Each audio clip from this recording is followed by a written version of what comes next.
Hello everyone, मैं अभिषेक शुक्ला स्वागत करता हूं आप सभी का टेंस के एक नई वीडियो में। और टेंस में हम देख रहे हैं कि क्वेश्चंस को कैसे सॉल्व किया जाता है। हमें थ्योरी खूब आती है, बचपन से टॉपिक पढ़ते हुए आए हैं, लेकिन असली जड़ है क्वेश्चंस कैसे सॉल्व किए जाएं। तो बस उसी सीरीज को कंटिन्यू करते हैं और सीखते हैं। तो प्यारे बच्चों, आज है हमारा पार्ट नंबर 11 है टेंसेज और सीक्वेंस ऑफ टेंसेज के कुछ और क्वेश्चंस। ठीक है, चलिए करते हैं start. Question number 211, she looked as if she space for years। प्यारे बच्चों, पहले ये कॉन्सेप्ट समझो आप, एज इफ का क्या कॉन्सेप्ट होता है। चलिए आ जाओ, बताता हूं मैं आपको। देखो, अगर पहले लिखा गया है सिंपल, नोट्स में लिखो फटाफट। अगर पहले ऐसा लिखा गया है सिंपल प्रेजेंट टेंस, इसके बाद लिखा है एज इफ, या इसके बाद लिखा गया है एज दो, तो इसके बाद लिखा जाता है सिंपल पास्ट टेंस। लिख दो बच्चों, बहुत प्यारा कॉन्सेप्ट है ये, आपको अच्छा लगेगा ये। लेकिन अगर पहले लिखा गया है सिंपल पास्ट टेंस, कौन सा टेंस लिखा पहले? सिंपल पास्ट टेंस, और इसके बाद लिखा गया है एज इफ और एज दो, तो अब क्या करें? जब पहले प्रेजेंट था तो इसके पास्ट में कन्वर्ट कर दिया। अब अगर पास्ट दिया है तो इससे भी पहले क्या होता है? पास्ट ऑफ द पास्ट, और टेंस होता है पास्ट परफेक्ट टेंस। चलो वर्ब की फॉर्म में दिखाता हूं मैं आपको। अगर पहले लिखा है V1 और V1 विद S और ES, तो आपको इसे कन्वर्ट कर देना है V2 में। लेकिन अगर पहले V2 लिखा है तो आप इसे कन्वर्ट कर दोगे नेक्स्ट वाले को had प्लस V3 में। क्यों करते हैं ऐसा? प्यारे बच्चों, जब भी ये वर्ड्स लिखे होते हैं एज इफ और एज दो, तो इनका मतलब ये रियल नहीं है, इमेजिनरी है। ऐसा मानो कि इमेजिनरी है, इमेजिनेशन में V2 लिखते हैं। तो जब यहां प्रेजेंट है तो यहां पास्ट कर दिया, और अगर पहले ही पास्ट है तो आगे इसका भी पास्ट बना दो, that is past perfect tense. चलिए लिख दीजिए आप ये फटाफट, अब कर दो अप्लाई। शी लुक्ड का मतलब कौन सी फॉर्म दी है? Second form. सेकंड फॉर्म के बाद कंजंक्शन क्या लिखा गया है? As if. पहले प्रेजेंट हो तो आगे पास्ट, और पहले ही पास्ट हो तो आगे past of the past. Past of the past का मतलब शी के बाद होगा हैड, और हैड के बाद कौन सी फॉर्म चाहिए? Third form. और अगर नेगेटिव हो कोई दिक्कत नहीं है। अगर नेगेटिव हो तो हैड तो हेल्पिंग वर्ब होती है ना, हेल्पिंग वर्ब के साथ ही नेगेटिव में क्या लिख देते हैं? Not. She looked as if she had not or washed for years। बताओ, she had not washed for years कौन सा ऑप्शन हो जाएगा? Option number B. चलिए, तो ये इंपॉर्टेंट है, इसका ध्यान रखना है। as if as दो, दोनों में चलता ही है। 212, either the boy or the girl at fault। Verb बतानी है। प्यारे बच्चों, इस कॉन्सेप्ट को कहते हैं ईदर और का कॉन्सेप्ट। और ईदर और में वर्ब हमेशा कैसे लिखी जाती है? नियरेस्ट सब्जेक्ट के अकॉर्डिंग। यहां लिखनी है वर्ब, यहां से वर्ब का नियरेस्ट सब्जेक्ट कौन सा है?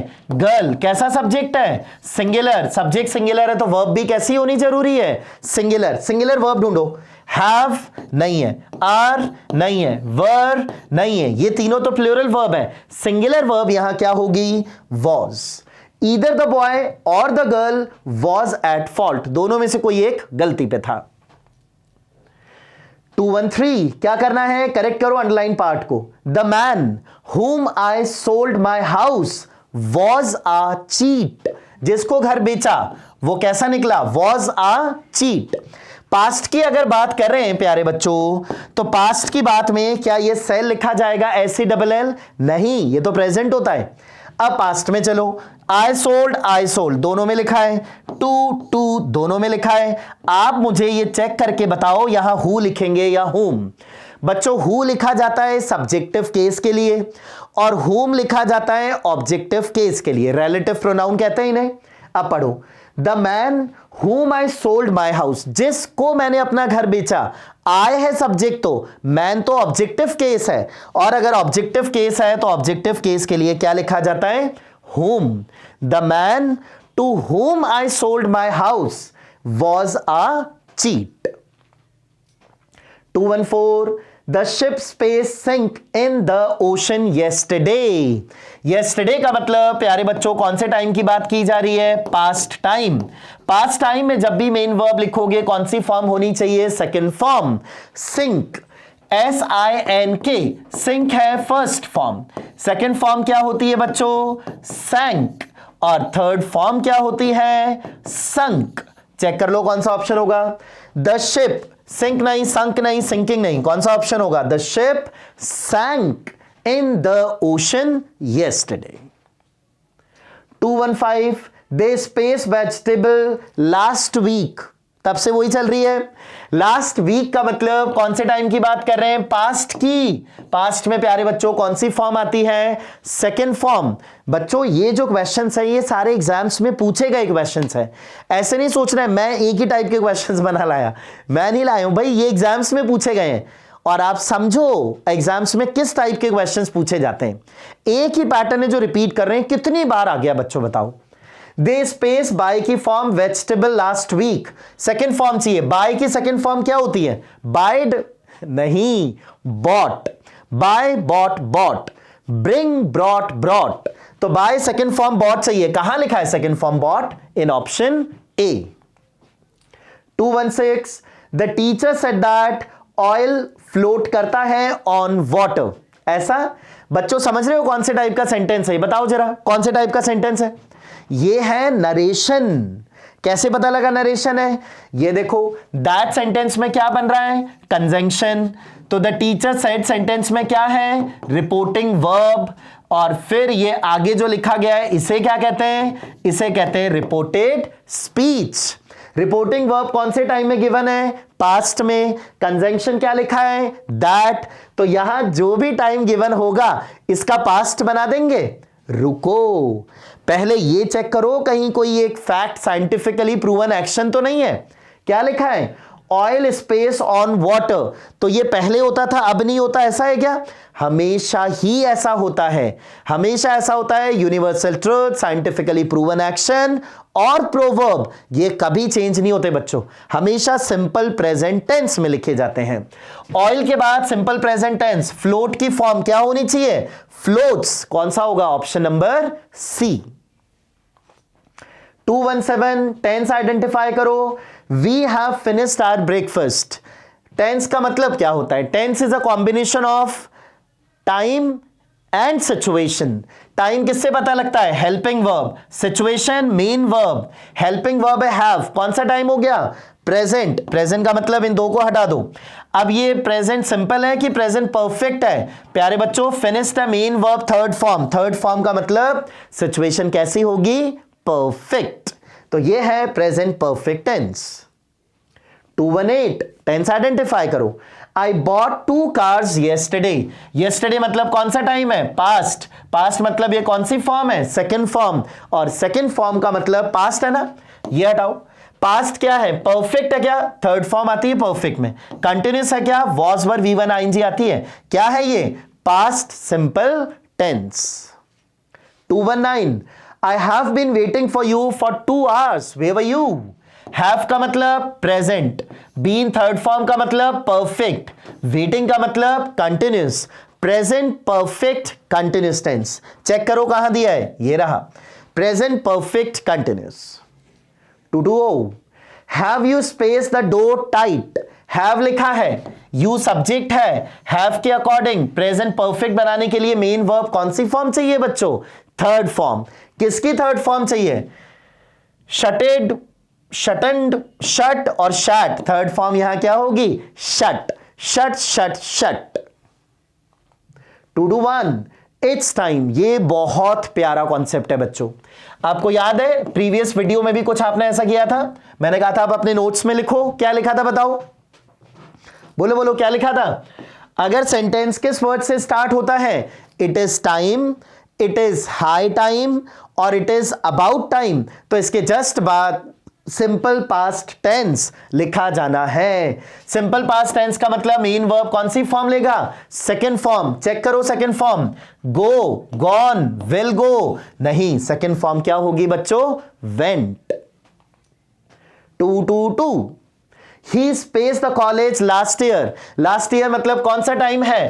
पास्ट। पास्ट मतलब मेन वर्ब कौन सी फॉर्म चाहिए? Second form. आ जाओ। Will leave, has left, can leave. नहीं, ऑप्शन कौन सा होगा यहां? Left, V2 second form. 2-3 this particular problem space us for a long time now. Since for plus time आ जाए तो सिचुएशन होती है परफेक्ट कंटिन्यूस। आ जाओ, परफेक्ट कंटिन्यूस ढूंढते हैं। नहीं है परफेक्ट कंटिन्यूस, नहीं है परफेक्ट कंटिन्यूस, नहीं है परफेक्ट कंटिन्यूस, बिल्कुल है perfect continuous and it is present perfect continuous. This particular problem has been troubling us for a long time now. Clear है? देखो बच्चों, कितना फायदा होता है क्वेश्चन सॉल्व करने का। दिमाग एक पैटर्न बना लेता है, एक सीक्वेंस बना लेता है और अपने आप ऑप्शन सही होने लग जाते हैं। 2-4 he is disappointed at not space to see any play while he was in Kolkata. Check करो, एट बताओ क्या होता है? सर एट होता है प्रेपोजिशन, ये लास्ट वीडियो में भी देखा आपने। और प्रेपोजिशन के बाद अगर वर्ब चाहिए तो मेन वर्ब कौन सी फॉर्म होनी चाहिए? यहां आईएनजी फॉर्म। एक्सेप्शन क्या होता है? टू के बाद कौन सी फॉर्म लिखी जाती है? First form. बच्चों ये लिखा है एट, एट का मतलब यहां अगर वर्ब चाहिए तो कौन सी फॉर्म होगी? V1 ING. चेक करो, have, have, having, have, ING form कहां दी गई है? Having. So he is disappointed at not having gone to see any play while he was in Kolkata. 2-5 the teacher as well as। बच्चों last video में 2 question आए थे इस as well as के। कॉन्सेप्ट याद है तो तुरंत कर दोगे, नहीं पता तो फिर गलत कर दोगे। The teacher as well as his principal space exonerated। exonerated का मतलब क्या होता है बच्चों? किसी को रिलीज कर देना, फ्री कर देना, आप पे कोई भी एलिगेशन नहीं लगाए गए हैं। You have been set free.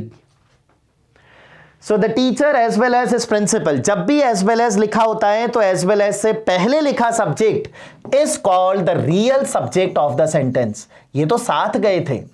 Real subject है टीचर, कैसा सब्जेक्ट है? सिंगुलर। वर्ब कैसी लेगा? सिंगुलर। आ जाओ ढूंढते हैं। हैव प्लूरल वर्ब है, आर प्लूरल वर्ब है, वर प्लूरल वर्ब है, एक ही सिंगुलर वर्ब है, क्यों दिमाग लगाएं फालतू में? आंसर क्या होगा? The teacher as well as his principal was exonerated. 2-6 neither the students nor their teacher space quite prepared. तो बच्चों इस कॉन्सेप्ट को कहा जाता है नीदर नॉर का कॉन्सेप्ट। और नीदर नॉर का कॉन्सेप्ट वही है जो आपने इसी वीडियो में ईदर और का कॉन्सेप्ट देखा था। क्या था? वर्ब कैसे लिखी जाती है? नियरेस्ट सब्जेक्ट के अकॉर्डिंग। ये वर्ब है, आप ऑप्शंस देख लो सारे वर्ब के। तो ये नियरेस्ट सब्जेक्ट के अकॉर्डिंग लिखनी है। नियरेस्ट सब्जेक्ट यहां क्या है? टीचर। टीचर कैसा सब्जेक्ट है? सिंगुलर। सब्जेक्ट सिंगुलर है तो वर्ब भी कैसी होनी चाहिए? सिंगुलर। ढूंढ लो सिंगुलर वर्ब। हैव नहीं, वर नहीं, आर नहीं, ऑप्शन कौन सा होगा? इज। That's it. और ये ऑप्शंस मैंने नहीं बनाए बच्चों, ऐसे के ऐसे ऑप्शन आपको प्रीवियस ईयर एग्जाम, ये फर्स्ट ग्रेड इंग्लिश 2020 का पेपर है ये। 2-7 फिल इन द ब्लैंक करना है आपको, करेक्ट फॉर्म बतानी है वर्ब की। स्पेस देखो क्वेश्चन मार्क लग रहा है, इसका मतलब यहां हेल्पिंग वर्ब आनी चाहिए और उस हेल्पिंग वर्ब के अकॉर्डिंग यहां मेन वर्ब आनी चाहिए। Space you space anything, tomorrow की बात कर रहा है। अगर टुमारो की बात कर रहा है तो वर्ब तो ऐसे ही हटा दो। बी कभी हेल्पिंग वर्ब बन के आ नहीं जाएगा। बी यू डू एनीथिंग, नहीं कुछ नहीं होता ये। इज यू कौन सी इंग्लिश होती है भाई? ऑप्शन कौन सा होगा? Option number D. Are you doing anything tomorrow? That is. 2-8 choose the grammatically correct option. Sentence पढ़ो प्यारे बच्चों और मुझे बताओ किस वर्ड से सेंटेंस स्टार्ट हो रहा है। कंडीशनल सेंटेंस है ये। और क्यों है कंडीशनल सेंटेंस? क्योंकि सेंटेंस किस वर्ड से स्टार्ट हो रहा है? इफ से। अब पता लगाओ कौन सी कंडीशन है। इफ के साथ क्या लिखा गया है? वर। इमेजिनेशन हो गया। इमेजिनेशन में आगे पूछ रहे हैं क्या लिखा जाएगा इस क्लॉज में, तो बेटा आगे लिखा जाना है वुड कुड प्लस V1। ऐसा ही होता है इमेजिनेशन में, इफ के साथ V2 और आगे आता है वुड कुड प्लस V1। आ जाओ। विल नहीं आता, मस्ट नहीं आता, या तो वुड या वुड बी। आगे लिखा है हैव लिखा है तो बी क्या कर रहा है, ऑप्शन कौन सा होगा, would, B option. He would have to hurry up if he were to reach the venue in time. क्या करना होगा उसके लिए, he would have to hurry up, जल्दी करो भाई। 2 to 9, I space her making great efforts to complete the assigned task। मैंने क्या किया था, सीन सॉ, मैंने देखा था हर मेकिंग ग्रेट एफर्ट्स, किस चीज के लिए, to complete the assign task. तो क्या होगा, आई सीन नहीं बेटा, have plus V3, had plus V3 होता तो सही होता। आई बीन नहीं, आई बी नहीं, क्या होगा, I saw her making great efforts. Clear है, समझ आ रहा है। Last question for the day, the tailor was ordered, किस चीज के लिए ऑर्डर किया गया था उसे, to space the shirt. Shirt को क्या करना है, शर्ट को अनयू करना है। अनयू का मतलब होता है फ्रेश, है ना, फ्रेश करना है। टू के बाद तो V1 चाहिए, ये एडजेक्टिव नहीं चाहिए, इनकरेक्ट है। शर्ट को क्या करना है, अमेंड करना है। शर्ट है, रूल नहीं है, रूल्स एंड रेगुलेशंस का अमेंडमेंट होता है, नहीं होगा। ऑल्टर क्या होता है बच्चों, ये वाला ALTER, इस ऑल्टर वर्ड का मतलब होता है जैसे आप किसी टेंपल में गए, वहां भगवान की मूर्ति है, वहां है, और यहां क्या होती है, एक टेबल लगी होती है जिसपे आप वो चढ़ावा जो चढ़ाया जाता है, इसे कहते हैं। तो ये भी नहीं होगा, सेंस ही नहीं दे रहा, ये तो चेंज करने के लिए ऑल्टरेशन करवाते हैं आप, जब थोड़ी सी बड़ी आ जाए शर्ट या जीन्स, वही है ये। The tailor was ordered to alter the shirt, that's it. तो प्यारे बच्चों, आज के लिए इतना ही है, that's it, have a nice day.